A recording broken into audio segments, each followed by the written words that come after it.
За сайн уу манайхан Crime Story сүхтээрээ тавтамарал та манай сувгийг анх удаа сонсож байгаа л энэхүү сувг маань болсон явдал улам бодит гэмт хэргийн талаар ярьдаг сувг байгаа. За өнөөдрийн дугаартай маань Намын Өнөө хадгаламж зээлийн оршоо хамтран ажиллаж байна.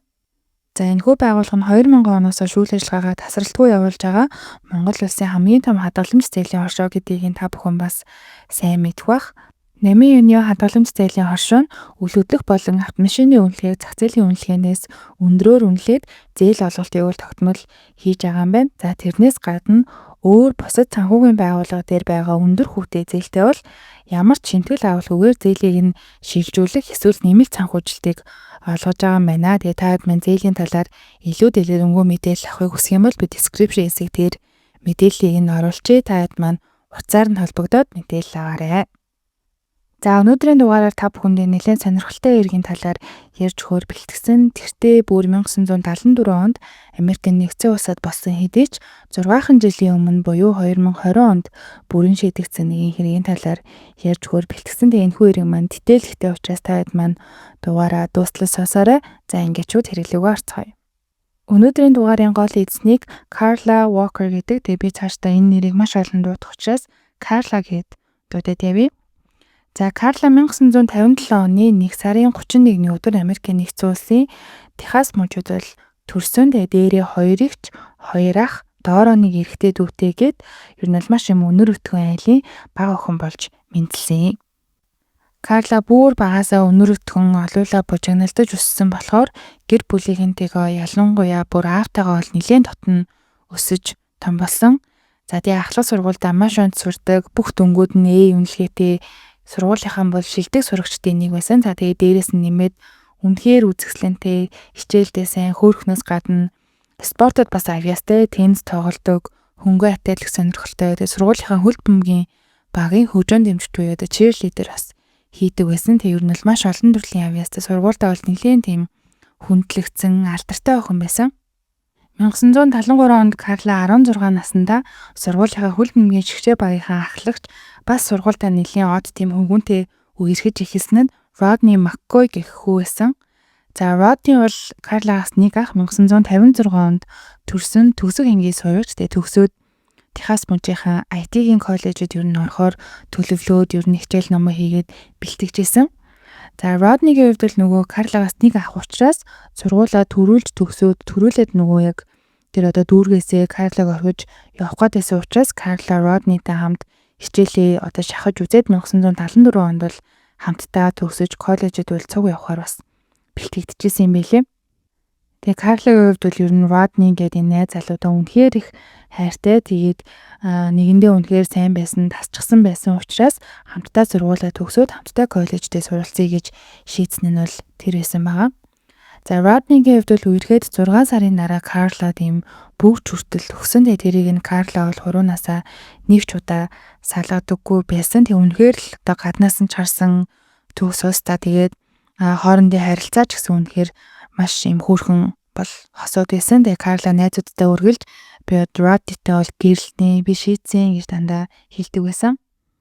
1974 оны 2 сарын 16-ны үдэш Rodney сургуулийнхаа үдшилтэд Карладаа явхаар ээжийнхэн Ford маркийн автомашиныг гэрээсээ авч гараад тэгээ Карлагийн тул ирсэн. За тэгээ Rodney Карлагийн гэрийнхэн гадаа очиод шууд Карлагийн гэрлүү нь бол шууд яваад орсон. Тэгээ Карлаг авахаар ирлээ. Гэхдээ ээж нь бол энэ нэмцэглээд охиноо одоо үдшилэг рүү нь бол найз залуудаа нь явуулсан. Тэгээ Карлагийн аав ээж нь бол Rodney дүнхээр одоо сайн байсан юм билээ. Тэгээ охиноо өгж явуулахаас бол хизээч нэг ч удаа эргэлдэж байгаагүй. Тэгээ охиндоо болон Rodney энэ хоёрын үерхлийг бол гэр бүлээс нь бол үнэхээр сайн дэмждэг.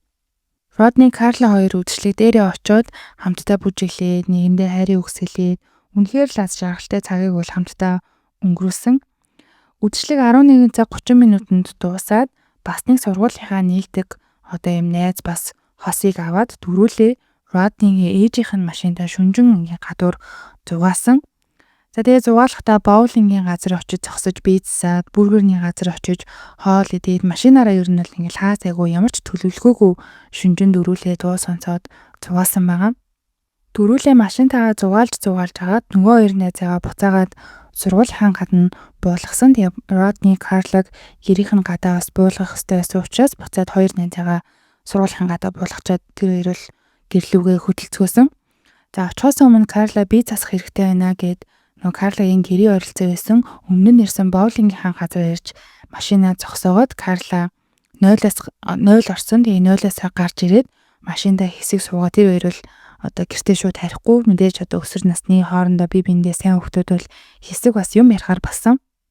Карла сууж исэн суудлаа хойшлуулад Родни Карла хоёр л ингээ хоёулаа дээрээсээ гарцсан ингээд үнсэлцээд юм ярьжсэн. Тэгсэн чинь гинтл хаалгад хүчтэй нэгдээд Карла шууд машинаасаа бөксөөрөө ингээ унчихдаг. Тэгээ Родни гайхаад Карлагийн гарнаас нь барих гэтэл шууд дүүрэн дээр нь шууд нэг эрэгтэй хүн буу тулгаад ахиж жоохон л хөдлөх юм бол буудна шүү гэж хэлээд буугаараа шууд нүүр нүтгүү одоо Родниг бол толгоонд нь зохиж эхэлсэн. Родни тэгээд ийм хатуу одоо тэр буугаар нь маш олон удаа толгоондоо зохиоснасаа болоод ийм манраад бүр юу болоод байгаа гэсийг ерөөс ингээ ойлгохгүй байсан. Ингээ маш олон захиулаад ингээ нүүрнийх нь урдуур ингээ цусн урсчихсан.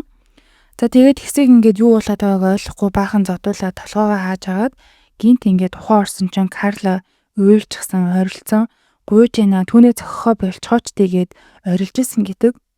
За тухайн гинт гарч ирсэн эрэгтэй бол Родниг айлгаад 3 удаа бууны хангахыг дарсан ч гэсэн зүгээр л одоо тарж байгаа одоо юм гох дарж байгаа чимээ сонсогдсноос биш тухайн буу нь бол азар харин сумгуу болж таарсан. Тэгээ өөрөөрөөс уучраас хажуу ойр хавьд нь хинч байгаагүй болохоор Карла хичнээн чанга уйлсан ч гэсэн хинч сонсоогүй.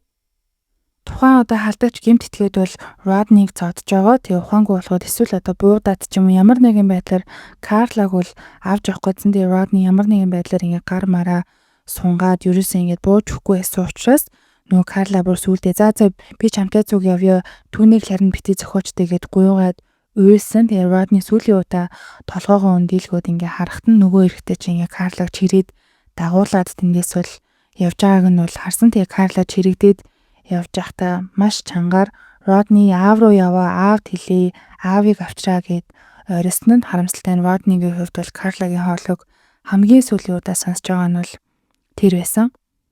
Дугаараа ихэнд хийсэнчлэн Карла бол аавын охин байсан. Тэгээ өөрийнхөө бүх нууцыг аавдаа ярьдаг. Ээжээсээ илүү аавтайгаа илүү дотн тийм одоо амных нь ганц охин байсан. Тэгээ 150 см өндөртэй жижиг охин байсан учраас аав нь бол Карлагийг юусаа Карла гэж дууддаггүй. Дандаа миний жижигхэн одоо цэцэг аавын жижигхэн цэцэг энтер гэж юу дууддаг байсан юм билээ. Тэгээ оройт хулганд нь өөрөө гарч тосч авдаг. Родни дөгөөд явуулах болгондоо миний жижиг цэцгийг хамгаалаарай Родни гэд гараас нь чанга гатдаг энтер гэд ер нь бол охиндоо маш их хайртай байсан. Тэгээ тийм ч болохоор ер нь Карла бас аавда маш итгэдэг байсан учраас Родни руу одоо аавыг дуудаа аавд хэлээ гэж хорисон баг. Тэгээ төсөөлөд ч үнэхээр бас аимшигтай санагдаж байна. Энэ бүхэн болж ах одоо энэ хэсэгхэн хугацаанд бол Родни ерөөсөө хөдөлж чадахгүй байжгаад гинт тухайн алдаад ингээд сэрэгтэн хэдийн одын үүр цайчихсан байсан. Тэгээ Родни сэрээд шууд л юу болоод байгааг ингээд буцаад ингээд ухаан сэргээд Карлагийн гэрлүү хамгийн түрүүнд бол одоо шууд машинаас айгаад явсан. Тэгээ машинаараа маш урттай давхиад одоо тухайн боулингийн газар нь бол Карлагийн гэрээс 1 км гарны цайтай угаасаа байсан юм билээ. Тэгэхээр Родни бол машинаас айгаад айгүй хурдан оччихсан гэсэн үг. Тэгээд гэрийнх нь гадаа очиод машинаа ингээ бүр ингээд тоормзлоход нь Карлагийн гэрийнхэн бүр юу вэ гэдээ ингээ цанхороо харсан гэдэг. Тэгэхээр бол маш хурдтай явж байгаад ингээ чанга бүр дууга чихэртэл нь гадаа нь бол зогссон байгаа. За түрүү хэлсэнчлэн ер нь Карлагийн гэр бүлийнхэн бол энэ хоёрын үерхлийг нь дэмждэг учраас шөнө охин нь ирээгүй ч гэсэн Роднигийн тонсон баха. Энэ хоёр бол хамтдаа аюулгүй байгаахаа гэж бодоод охиндоо ерөөсөө санаа зовоогүй байсан. Тэгээ тухайн үед бол гэрт нь аав ээж хоёр нь 18 настай эх чинь 12 настай эрэгтэй дүүн гэд дөрүүлээ байсан юм билээ. Тэгээд ингээд байж хат нь бол гэрт нь хар урдаараа Родни уйлаад ойрлоод аимшигтэй дүр зурагтай нүүр ам хувцсан бүгдээрээ цуснд будагдчихсан юу болсон талаараа бол бүгдийг нь хэлсэн. За тэгээд ийм аимшигтэй зүйл сонссон Карлагийн аав бол маш ингээд амар сандраад Роднитай хамт гэрээсээ шууд өөрт нь байсан одоо байдаг бууга аваад нөгөө боулингийн газрын зогсоол руу очиж охиноо болохоор явсан. Тэг гэрт нь үлдсэн ээж нь болохоор шууд цагдаа дууддаг. Мэдээж Родни Карлагийн аавтай очиход бол боулингийн зогсоол дээр бол хинч байгаагүй. Тэгээ тухайн үед бол 1974 он гэхээр камер гэж бас байгаагүй учраас дэмийл бахан тэрнгээр охиноо хайж орилсан байдаг хүрхий. За тэгээд нөгөө зогсоол дээр бол нөгөө цагдаа нар бол нэг удаагүй ирсэн. Тэр Роднигийн хувьд бол гэмт итгээдэг ерөөсө бүр харах төсөхөө байгаагүй, харч дамжаагүй, шүн харанхуй байсан. Нэмээд юугүй шууд ингээд нүүрлүү нь буу тулгаад тэгээ нөгөө тулгсан буугаараа толгойг нь доош нь харуулж байгаа шууд ингээд дээрээс нь цохиж ихсэн учраас Родни бол гэмт итгээдэг сайн харж чадаагүй ч гэсэн зарим нэг одоо юм санаж байгаа зүйлүүдээ нийлүүлээд ам зураг бол цагдаа нарт гаргаж өгсөн. За Родни бол тухайн эрэгтэйг цагаан арьстай эрэгтэй хүн байсан. 20-од насных байсан байх. 180 см ойролцоогоор орчим өндөртэй, 80 кг жинтэй, өтгөндөө юм одоо хөмсгтэй, цэргийнхэн шиг одоо үсээ зассан бор үстэй хүн байсан гэж одоо ингэ санаж байгаагаа ингээд хэлж өгдөг. Цагдаа нар Карлагийн алга болсон хулгайлагдсан зогсоолоос нь ойр орчимд нь бол Карлаг хайгаад бол мэдээж олдоогүй. Гэхдээ тухайн зогсоолоос Карлагийн цүнхийг за тэгээд одоо Rogo Band-ийн 22 гэх одоо тийм одоо гар бууны одоо сумны сав олсон гэх юм уу. Тэр яг юу гэж хэлдгийг мэдэхгүй байна. Бууны арталт ингээд сум хийдэг тийм сав гэх юм уу. Тийм имийг нь бол олсон байгаа. Тэгээд цагдаа нар Родниг толгоондоо маш олон удаа цохиулсан гэдгийг сонсоод гэмт итгээд бол маш олон удаа ингээд цохиж явахдаа одоо нөгөө бууныхаа арын тэр сумтай хэсгийг нь бол газар унгаас уучраас Родни 3 удаа буутах гээд гохоо дарахт нь сум байгаагүй гэж цагдаа нарт хамгаалсан. Тэгээ ямар азар тухайн одоо бууных нь тэр сумны хэсэг нь унсын. Тэгээ унаагүй бол тухайн гэмт итгээд бол шууд л алхахад бэлэн байсан гэсэн үг. Тэгээ бүр буутах гээд 3 удаа оролцсон байгаа.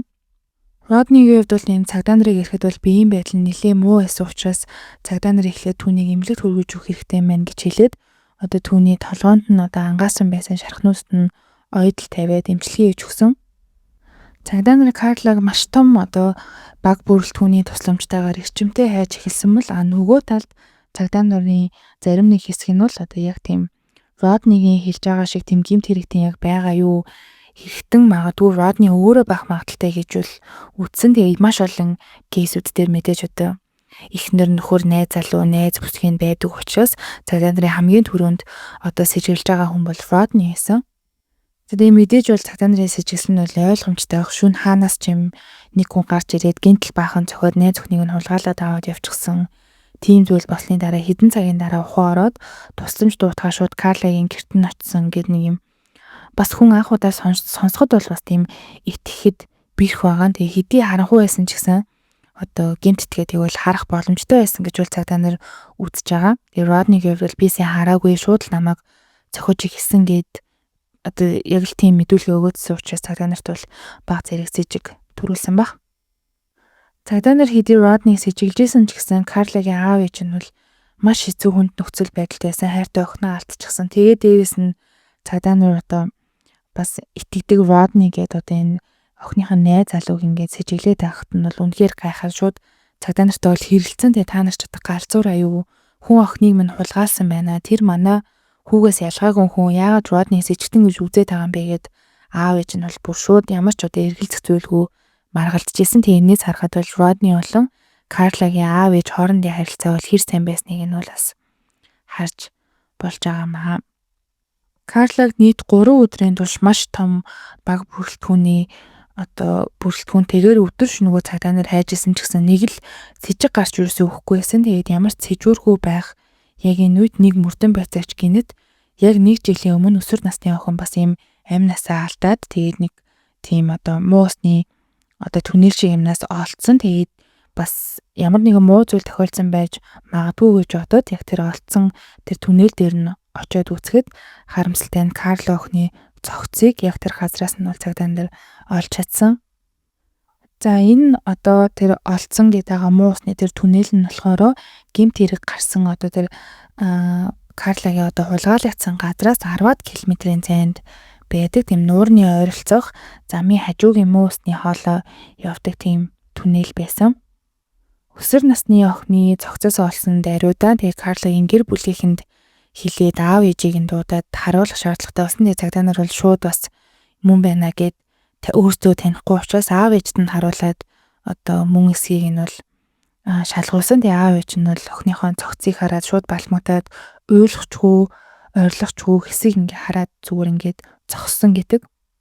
Сүүлд Карлагийн 12 настай дүүнд бүр том болчоод ярилцлага өгсөн. Тэгээд аав ээж хоёрын нэг газар руу цагдаа нар аваад орсон. Ээж ороод хэсэг чимээгүй байжгаад гинэт маш чанга ийм сонин орилж эхэлсэн. Би ээжигээ биш гэж утсан, анхандаа баг хүн биш байна гэж утсан. Юу ингэ сонин дуурайд байгаа юм бэ гэж бодсон. Тэгээ би сүүлд ер нь ээж минь хичээг маань таньчаад тэгж ойрсныг бол ойлгосон гэдэг тийм ярилцлага өгсөн мэлий. Хамгийн хайртай охиноо алдснаас хойш энэ гэр бүлийн амьдрал бол тэр чигээрээ оронгоороо иргсэн гэхэд болно. Тэгээ 5-6 жилийн турш ээж нь байн уйлдаг, охиноо сандаг, өөрийгөө буруутгадаг болсон бол Карлагийн аав нь хэдий зэргийн хатуу чанга хүн байсан ч гэсэн охиноо алдснаас хойш бол маш их уйлах болсон гэдэг. Тэгээ аав ээжигийн амьдаар нь ингэж тарчилж байгааг харсан хамгийн дотн найсан хайртай ихчээ алдсан 12 настай Карлагийн дүүгийн хувьд бол алуурч нэг өөрөө олж алах болно гэж бүр багасаа бодож өссөн гэдэг юм шиг тийм. Карлагийн цогцос нь олдохдоо өмсөжсэн цэнхэр даашинз нь битүү цус олчихсан байсан. Тэгээд тэр цус олчихсан байсан нь Карлагийн цус биш байсан. Бүгдээрээ нөгөө Роднигийн цохиулахтаа авсан цус нь болж таарсан. Тэгээд Родни цохиулж ахт нь ингээ биеэрээ хаахж аваад даашинзаа ингээ битүү цус олгочихсан байсан өртөлтэй. За тэгээд нэмээд бол палаж нь бол битүү ингээ уратчихсан. Хувцас өнөр нь бүр юм хаашаас шулчихсан. Дотор хувцсыг нь шувталсан байдалтай. Даашинзыг нь бэлхүүс хүртлэн дээш нь дээшлүүлчихсэн. Гар, гэтэс, гуй, цээж гэд биендээ бол маш олон тооны хөхрөлттэй байдалтайгаар бол олдсон. Шүүх шинжилгээний дүгнэлтээр Карлаг алуурчин хүчирхийлсэн. Хүчирхийлснийхаа дараа түүний хоолойг нь боож хөнөөсөн байна гэдэг дүгнэлт бол гарсан. Тэгээд яг энэ муу ус явдаг энэ түнэл нь нэлээд том хэмжээтэй нас биеинд хүрсэн эрэгтэй хүн бол юм босоод зогсох боломжтой бүр тийм том байсан гэдэг. Тэгээд Карлагийн хуруунасаа нэг ч удаа салгаж байгаагүй нөө Роднигийн өгсөн амлалтын бүгж нь цогцсны хажууд яагаад ч юм тайлгдчихсан. Олцсон. Тэгээд Карла өөрөө тайлсан юм уу эсвэл алуурчин тайлсан юм уу гэдгийг бол цагдаа нар бол нотлох боломжгүй байсан. Тэгээд хамгийн харамсалтай нь цагдаа нар Карлагийн цогцос олдохоос өмнө ойролцоогоор 4-5 цагийн өмнө амнасаа алдсан байх магадaltaй гэж дүгнэлт гаргасан юм байлээ. Тэгэхээр энэ бол бас үнэн худлаа гэдэг дээр одоо хүртэл хүмүүс хэрэгэлцдэг. 1974 он гэхээр 50 жилийн өмнө тэгээд цогцыг нь бол одоогийнх шиг тийм техник технологи хөгжсөн шууд яаж алагдсан байна, яаж амнасаа алдсан байна гэдгийг нь гаргаж чадгүйгээр ямар ч тач бол тухайн хэргийн бүртгэлд бол цогцос олдохоос өмнө 4-5 цагийн өмнө амнасаа алдсан байх магадaltaй гэдэг дүгнэлтийг бол биччихсэн байсан. Тэгэхээр Карла бүхэл бүтэн 3 өдрийг алуурчин таамд өнгөрүүлж, хүчрхийлүүлж зодуулсан гэсэн үг байгаа. Гэрийнхэнд нь тэгээд цагдаа нар бол мэдээж энэ мэдээг хэлсэн. Тэгээд энэ мэдээ бол сонсоод шууд шоконд орсон. Гэрийнхнээс нь гадна хамгийн ихээр зовж тарчилж исэн хүн бол Родни. Тэгээд хайртай эмэгтэйгээ өөрөөс нь болж ийм байдалд хүрсэн гэж бодож хамгаалж чадсангүй гэж өөрийгөө буруутгаж зүгчээсэн. Тэгээ хэдэн өдөр бүр ингээ хоол идээгүй сүултээ бүр ингээ унаж татаад нэг тийм байдалд орсон гэдэг. Цагдаа нарын хувьд бол тэгээ Карлаг тэр муусны түнэлтэйг халуулсан уу эсвэл алчгаад авчирсан уу гэдгийг нь бол бас нотолж чадаагүй. Тэгээ одоо үед бол техник технологи хөгжчихсөн. Шүүх шинжилгээгээр өхлийн шалтгааныг маш тодорхой, маш сайн гаргадаг гэсэн эн чинь бол 50 жилийн өмнө болсон хэрэг. 1974 он гэхээр яг тодорхой бол зарим нэг мэдээллүүдийг бол гаргаж чадаагүй мэлээ. Карлагийн бие болон дотор хувцснаас нэрхтэн хүний ДНХ илэрсэн хэдиж бас л 1974 он гэхээр ДНХ хэрхэн байсан гэдгийг нь шалгах боломжгүй байсан. Гэхдээ ДНХ-г нь ямар тач цагдаа нар бол хэргийн нотлох баримт мөн гэж үзээд маш сайн хадгалж бол чадсан. Боулингийн зогсоолоос олдсон бууны сум агуулгах тийм бууны сумтай хэсэг тэгээд Карлагийн биен дээрээс олдсон ДНХ-гээ цагдаа нарт бол нотлох баримтууд багасах байгаа ч гэсэн хин гэдгийг нь бол арай өөр аргаар хайж эхлэхээр бол шийдсэн. За тэр нь болохоор хүмүүсийн тусламж авсан. Тэр Роднигийн дүрслэл нөгөө ам зургийг нь тарааж өндөр шагналал хүмүүст амлаж эхэлсэн. За өндөр шагналал амласан хүмүүс бол тэгэл үнэн худлаа нь мэддэхгүй маш олноороо залгаж эхэлсэн. Карла энд чарсан, тэнд чарсан, алуурчин тийм хүмүүс алуурчин гэж тэр хүн байгаа. Эсвэл би аасан юм аа гэл ингээл тоглоом, шоглоом, үнэн худлаа нь мэддэхгүй маш олон хүн залгасан хитэж одоо ямар ч удаа тийм нотлох баримт болчоор хүмүүсийн мэдээллийг бол цагдаа нар ерөөсөө олж чадаагүй. За ингээд цагдаа нарт цорын ганц байгаа бит нотлох баримт болох нөгөө бууны хэсгийг барьж цаашаа мөрдлөгөө үргэлжлүүлэхээр болсон. Тэгээ тухайн нөгөө брендийн тэр буу нь болохоро нэлийн тийм шинхэн загварын гар буу болж таарсан. Тэгээ энэ буу нь харьцангуй шин загварын сүүлийн үеийн учраас тухайн дүүрэгт бол яг албан ёсоор эзэмшдэг цөөхөн хүн байдаг болж бол таарсан бүртгэлээс нь харахад за тэгээд тэр одоо бүртгэл дээр байгаа хүмүүсийн нэг нэгээр нь дуудчихвал цагдаа нар уулзаж мэдүүлэг авсны нэг нь 31 настай нөгөө боулингийн зогсоолоос 5 км-ийн зайд амьдардаг том машины жолооч хийдэг Маккорли гэх нэртэй нэгэн эрэгтэй бол байсан. За ингээ нөгөө бууны бүртгэлийг ингээд тухайн газар руу явуулах бүртгэлтэй хүмүүсийг ингээ авчрах нэгээр нь дуудах гэж уулзсаар байтал 1973 оны 3 дугаар сар болчихсон. Тэгээ 3 дугаар сард Маккорлиг цагдаагийн газар дуудаад уулзахад тухайн залуу бол за би ийм буу эзэмшдэг нь бол үнэн. Гэхдээ буу маань 6-7 оны өмнө намайг загасчилж байхад хулгаад алдагцсан. Би машинаасаа энэ буугаа бол би ингээд хулгаад алдчихсан юм аа гэж хэлсэн. Тэгээд яг тэр хулгаад алдсан гэсэн хугацаа нь бол ер нь Карлагийн алуусан хугацаатай хоолыг юм одоо таарч исэн. За тэгээд тэр Маккорлиг залуу болохоор би буугаа алга болгочихсон болохоор дахиад ийм шинэ буу хүртэл авсан гэд шинэ буу надад гэрт маань одоо хүртэл байгаа гэдгийг хүртэл хэлдэг. Тэгээд цагдаа нар Маккорлиг сэжигтэй байсан учраас polygraph тест буюу одоо үнэн худлаа ярьж байгааг нь шалгадаг тестэнд оруулахад Маккорли бол үнэн ярьж байна гэд тэнцчихсэн. Тэгээд дээрэс нь яг тэр өдөр Маккорлигийн яг хурмынх нь ой байсан учраас цагдаа нар бол бас за биш байх магадaltaй юм байна гэд энэ хүн бол хамааралгүй юм байна гэд сул тавьжул явуулсан. За энэ залуугийн хувьд бол тэгээд 1961 онд 18 наснда 2 ч удаа машин хулгайлж исэн тийм бүртгэлтэй билээ. Энэ хэрэгээрээ шүүгээс гин буруутай гэж бүр 2 жилийн ял хүртэл авч исэн. Тэгээ 2 жилийн ялаа ийдэлж байхдаа маш сайн одоо хоригдож байсан гэд жил гарan суугаад 1962 оны хавар бол тийм суллагдчихсэн одоо цагдаагийн түүхтэй энэ залуу байгаа. Шоронгоос гарч ирээд 19 настай Маккорли бол өөрийн үеийнхээ одоо дүүргийн охинтой танилцаад дараа жил нь буюу 1963 оны 2 сарын 16-ны өдөр бол хурмаа хийсэн байгаа.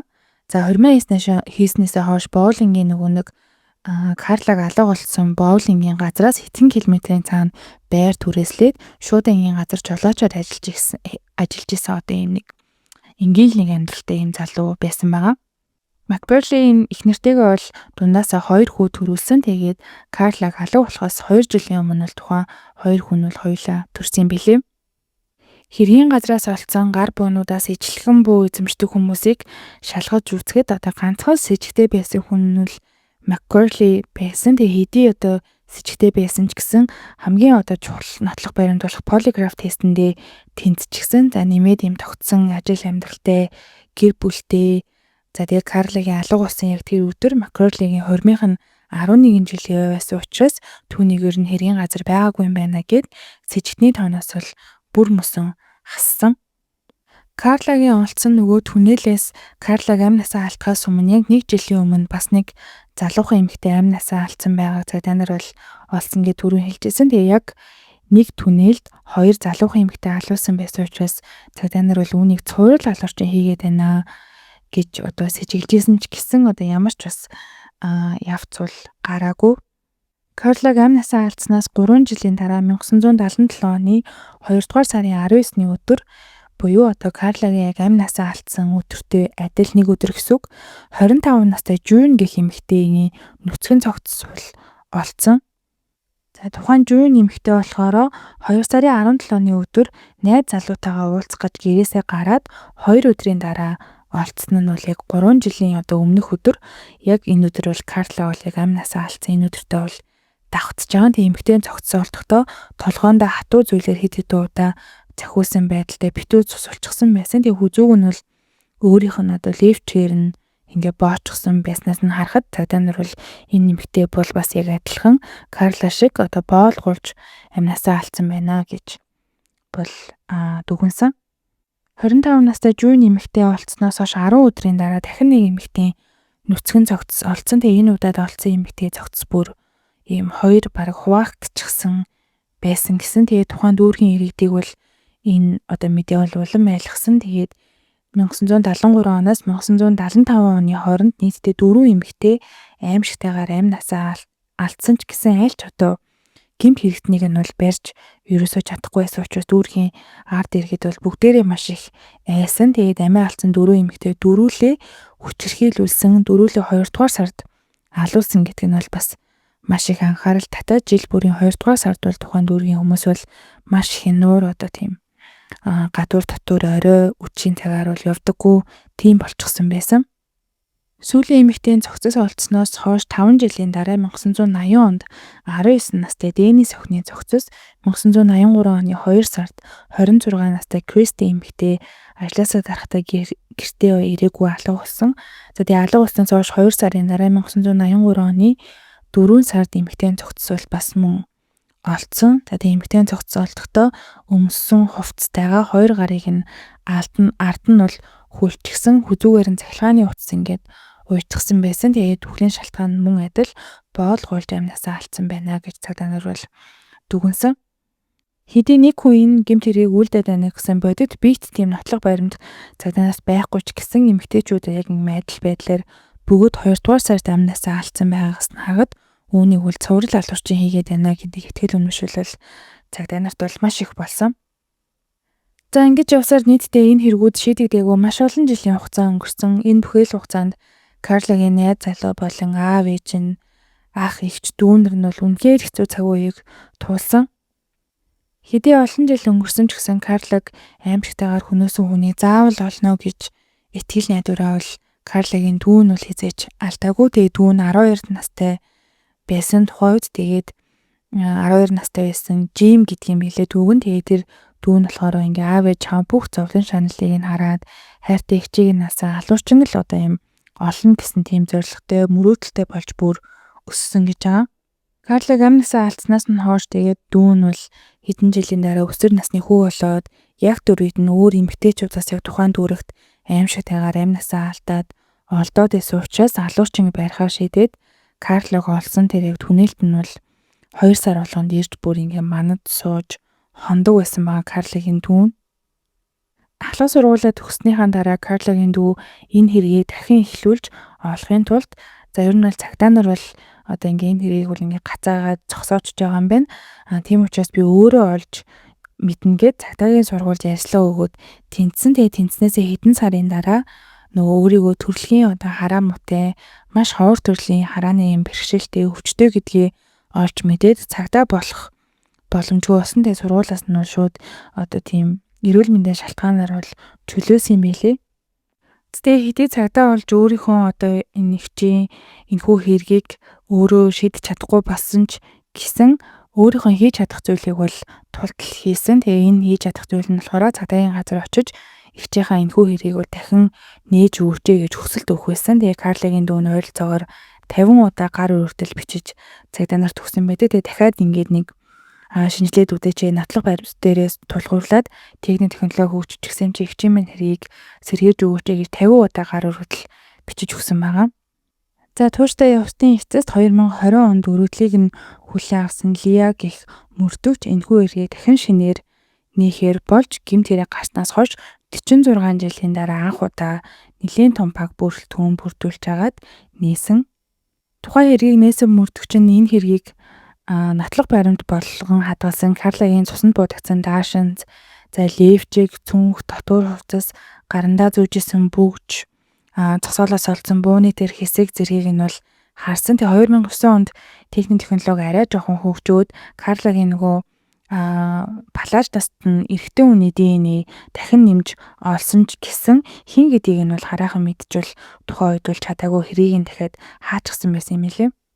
2022 онд хэргийг нээсэн мөрдөгчд Карлагийн левчиг нээсэн эрэгтэй хүний бас нэгэн ДНХ-ийг нь бол олж чадсан. Тэгээ 20 онд техник технологи бол бүр дээд зэгтээ нэлээд сайн хөгжчихсөн үе гэхэд болно. Тэгээ цагдаа нар бол Карлагийн левчигнээс олдсон ДНХ-ийг шинжилээд үзэхэд нэгэн эрэгтэй хүний бол бүтэн юм профайл бол гарч ирсэн нь Маккерли болж таарсан. Мөрдөгт мэдээж хараад бол шууд таньсан 1974 онд сэжиглэжсэн адилхан төрлийн буу эзэмшдэг хүмүүсийн нэг буюу гэмтэргийн нотлох баримтанд сэжигтэн 22 гэсэн дугаартай нэгэн болж таарсан тэр Маккерлигийн хүн. За тухайн үед бол полиграф тест өгөөд худлаа мэдүүлэг өгсөн ч гэсэн ДНХ гэдэг бол худлаа ярих боломжгүй. Тэгээ тухайн өдөр Карлыг хулгайсан хүн бол Маккерли мөн байна гэдгийг нь цагдаа нар 46 жилийн дараа буюу 2020 онд бол олж мэдсэн байгаа. Гэмт хэрэгтээ хэн гэдгийг олж мэдсэн даруйда 2020 оны 7 сарын 7-ны өдөр Маккерлигийн гэрт нь очиод үзэхэд гэртээ бэж таарсан. Тэгээд 1943 онд нөгөө төрсөн гэхээр 2020 онд 77 настай маш хөвшин болчихсон. Цагдаа нар тэгээд ийм хэргийн талаар танаас мэдүүлэг авахар ирлээ гэхэд Маккерли бол би тухайн үед бол хилдэг зүйлээ хийсэн, бүх зүйлээ шалгуулсан юмсан. Юу болоод байгаа юм бэ энэ төр гэж шууд ингээд гайхаад санахгүй байгаа юм шиг нэм хөвшин хүний одоо тийм арга зайлаа хэрглэж эхэлсэн. Цагдаа нар тэгээд за таныг олголоо. Гэхдээ таныг сэжигтнээс бид нар хасахын тулд таны ДНХ-ийг бид нар шалгаад үзье. Тэгээд бидний одоо гаргаж авсан ДНХ-тэй таарж авах юм бол таныг одоо аль бие усаар биднээс сэжигтэн гэж үзнэ. Тийм учраас та ингээд ДНХ-ийг зөвшөөрж гинүү гэхэд нь тухайн үед бол надаас бас авсан. Та хэд угаасаа байгаа гэхэд нь эхнэр нь хажууд нь тухайн үед бол авч байгаагүй шүү дээ. ДНХ гэдэг чинь шин зүйл баха гэд нөхөртөө ингээ хажууд нь ингээд зөвтгөөд хилээд байдаг. Тэгээ Маккерли нөгөө 20 наснда гэрсэн Жуди гэх эмэгтэй тэгээ одоо хүртэл одоо 20 он хүртэл хамт амьдарч исэн юм билээ. Тэгээ Маккерли бол тийм билүү. ДНХ гэдэг чинь шин зүйл үлээ. Тухайн үед ч гэсэн би их нэртэйгээ байсан шүү дээ гэхэд ихнэр нь үгүй штэ хааны би хол байсан. Гэртээ байхгүй таарсан. Чи санахгүй байгаа мүү гэд хэлсэн болгоныг ингээд зөвтгөөд идэг. Тийм мэдээж ихнэр нь бол нөхрөө хизээч тийм аимшигтэй зүйл хийсэн гэж бол итгэхгүй зүгээр голтон цагдаа нарт үнэн зөв мэдээллийг бол өхийн тулд ингээд зөвтгөөд хэлээд байсан баг. Маккерли тэгээ цагдаа нар та хоёроо дургүй агаар ДНХ өгөө бол татгалзаж болно. Танд тийм эрх нь бол байгаа гэхдээ Маккерли бол мэдээж шууд татгалцсан. Тэгээд сэжигтэн ДНХ өгөөс татгалцсан учраас цагдаа нар хэдэн өдрийн турш одоо Маккерлиг бол гэрийн гаднаас ажиглаж агаад Маккерлигийн гэрийн 2 уут хогийг нь бол авч агаад дундаас нь ДНХ авч болох хог хайж агаад цагдаа нар Макдоналдсын хуванцар юм саруул олсон нь Маккерлигийн хэрэглэсэн саруул болж таарсан. Саруулаас авсан ДНХ Карлигийн левчгнээс олсон ДНХ-тэй тулгаад үзэхэд 100% буюу яг таг таардаг. За тэгээд цагдаа нарт мэдээж 100% нотлох баримт байгаа учраас 2020 оны 9-р сарын 21-ний өдөр Маккерлиг цагдаа нар аль бие усны эрхтэйгээр одоо цагдаагийн газар бол авчирч мэдүүлэг авсан. За Маккерли бол тэгэл ирсэн даруйда худлаа ирсэн. Би түүнийг харж байгаагүй, танихгүй, мэдэхгүй. Би тухайд бүх юмаа хэлсэн, бүх юмаа шалгуулсан. Одоо яагаад ингэж байгаа юм бэ гэл худлаа ирж эхлэх гэхдээ цагдаа нар бол өөрийн чин ДНХ Карлигийн тухайн үед биенээс олсон ДНХ-тэй яг таарсан. ДНХ хэдэж худлаа хэлдэхгүй маа. Одоо бол 1974 он биш. Одоо 2020 он. Та одоо ч гэсэн үннээ хэлэх хэрэгтэй. Өөрийнхөө төлөө, гэр бүлийнхээ төлөө, Карлигийн төлөө үннээ хэлэх хэрэгтэй. Та яаж түүнийг хөнөөсөн бэ гэд шууд тулгаад ингээ асуугаад Маккерлигийн гарнаас нь ингээ мөрдөгч бариад асуусан. Тэгээ Маккерли бол өөдөөс нь уйлаад би түүнийг боож хөнөөсөн гэж үннээ хэлсэн. За ингээд хөөрхийлтэйгээр амь насаа алдсан Карлиг бол хөнөөсөө итгээд 46 жилийн дараа буюу 2020 онд цагдаа нар бол барьсан байдаг. Энэ мэдээг цагдаа нар Карлигийн дүү Жимд хамгийн түрүүнд залгаж хэлэхэд Жим шууд буцаа тасалсан. Тэгээ уцаа таслаа шууд Родни буюу одоо Карлигийн хуучин найз залуу руу залгаад барьцглаа. Түүнийг барьцглаа гэж хэлсэн. Тэгээ Родни Жим хоёулаа чимээгүй болоод ингээ уйлж эхэлсэн гэдэг. Цагдаа нар Маккерливаас та Карлигийн биеийг хаана үлдээсэн бэ гэж асуусан. Тэгээ Маккерли нэлээд бодож агаад би нэг байшингийн ард үлдээсэн гэж хэлсэн нь мэдээж Карлигийн нөгөө олцсон газраас бол шал өөр газар байсан. Тэгээ цагдаа нар гайхаад хэрвээ ганцхан Карлиг хөнөөгөөд хаана үлдээсний хэлэх шаардлагатай байсан бол тухайн газрыг бол одоо шууд хэлчих нь олон хохирогч байгаа учраас магадгүй одоо хооронд нь холиод хаана үлдээснээ ингэж сольж хэлсэн баг. Тийм болохоор Карлиг бол ганцаараа Маккерлигийн хохирогч бас биш вэж магадгүй маа гэж бол цагдаа нар бодсон. Тэгээ Маккерли бол Карлиг хөнөөсөн гэдгийг хэлсэн ч гэсэн өөр эмэгтэй хөнөөгөөгөө гэж бол шууд хэлсэн. Тэгээ өөрөө ер нь ингээ хөнөөгөө гэж хэлээд дээрэс нь амь насаа алдсан эмэгтэйчүүдийг бол Маккерлиг одоо хөнөөсөн гэх нотлог баримт хангалттай гэж угаасаа ямар ч нотлог баримт байхгүй байсан учраас зөвхөн Карлаг хөнөөсөн хэрэгээр нь л түүнд бол хэрийг нээж чадсан. Тэгээ цагдаа нар Маккерлиг баримтчлалынхаа дараа гэрийг нэгжээд үзэхэд 1974 онд нөгөө мэдүүлэг өгч байхдаа алга болгосон, заханд явж байхдаа хулгайд алдсан гэж худлаа хэлсэн бөөн 2020 он хүртэл гэрт нь байж ирснийг бол цагдаа нар олсон. 2021 оны 8 дугаар сарын 19-ний өдөр Маккерлигийн шүүх хурал эхэлсэн. Тэгээ шүүх хурал Карлигийн найз залуу Родни, Карлигийн дүү, эгч хоёр нь Маккерлигийн талаас Маккерлигийн бол төрсөн хүүн оролцсон. Шүүх хурлын шийдвэрийн дараа Карлигийн дүү нь Маккерлийн хүүг тэврээд тайвшруулж байгаа тийм бичлэг байт юм байлээ. Тэр зүрэг бол үнэхээр л аимшигтай байсан. Тэгээ хүүн сүлд ярилцлага өгсөн. Тэгээ би хэнийхэн ч туулсан уу гашууг бол итгэж чадахгүй, буцааж чадахгүй гэдгээ бол мэдэж байна. Бүгднгээс нь уучлахгүйгээд ч тэмэргүй гэдгээ мэдэж байна. Гэхдээ л би одоо энэ хэрэг толботой бүх хүнд амар амгаланг хүсэж байна. Аав минь харгас одоо хэдий харгас алуурчин байсан ч гэсэн түүнд сэтгэл зүрх байдгийг бол би мэднэ. Яагаад гэвэл тэр надад хинээс ч илүү хайртай учраас би түүнийг хамгийн сайн мэднэ гэж хэлсэн байдаг. Шүүх хурал дээр ч гэсэн Маккерлин байн хоошоо хараад хүүгээ хараад уйлээд лээсэн. Тэгээ 2021 оны 8 дугаар сарын 24-ний өдөр Маккерлиг 1974 оны 2 дугаар сарын 17-ны өдөр Карла Уокерыг хөнөөсөн гин буруудад тооцсон. Түүнд бүх насаар нь хорихлыг бол оноосоо 2021 он гэхээр Маккерли шүүх хурлын үеэр 78 настай байсан гэсэн үг байгаа. Шүүх хурал дуусны дараа хэдэн хоногийн дараа Роднид цагдаагийн газраас нөгөө Карлагийн амь насаа алдахтаа зүүжсэн амлалтын бүгжийг нь буцааж өгсөн. Тэгээ нотлох баримт гэж үзэн 46 жилийн турш хадгалсан ч гэсэн цагдаагийн газраас түүнд өгч байгаа нь бол үнэхээр л амар гүнхтэй байсан. Тэгээ тэр үүрэндээс бүх хүмүүс л хуйлжсэн. Родни бүгжээ авчаад би түүнд одоо энэ бүгжийг өгчээсэн өдрийг Карла бүгжөө зүчгээд үсэж дэвцэж баярлжсэнийг бол бүгдийг нь яг өчтөр юм шиг санаж байна. Энэ бүгд маань бол яг хэвээрээ байна гэд хэлээд уйлсан. 1967 оноос 1985 оны хооронд амь насаа алдсан нийт 11 эмэгтэй хэрэгт сэжиглэгдэж байсан ч гэсэн зөвхөн Карлагийн хэрэгээр шоронд орсон Маккерли 2023 оны 7 сарын 15-ны өдөр 80 наснда шоронд ялаа эдэлж байхдаа жам ёсороо одоо амь насаа хураасан. Тэгээ Маккерлиг бол бусад октын хэрэгт нэг ч үгийг хүн хөтлөө бол хэлээгүй, би хамааралгүй холбоогүй л гэдэг мэдүүлгийг бол өгчээсэн. За тэгэхээр Маккерли бол баригдсанаас хойш 3 жилийн дараа зүгээр л одоо жам ёсороо амь насаа хураас угаас өндөр настай 80 настай болчихсон байсан. Тэтгэл наагаар жоохон унаал шорондоо бол 80 наснда өнгөрсөн юм шиг байгаа. Тэгээ хэдий Карлаг хөнөөсөн гэмт итгээдийг хожимдсан ч гэсэн одоо байрсан нь баярлах зүйл хэдий ч гэсэн гэмт итгээд алуурч нь бүхэл амьдралынхаа турш инээж баясаад гэр бүлтэйгээ сул чөлөөтэй амьдрсан гэхээр нөгөө талаараа бол үнэхээр харамсалтай.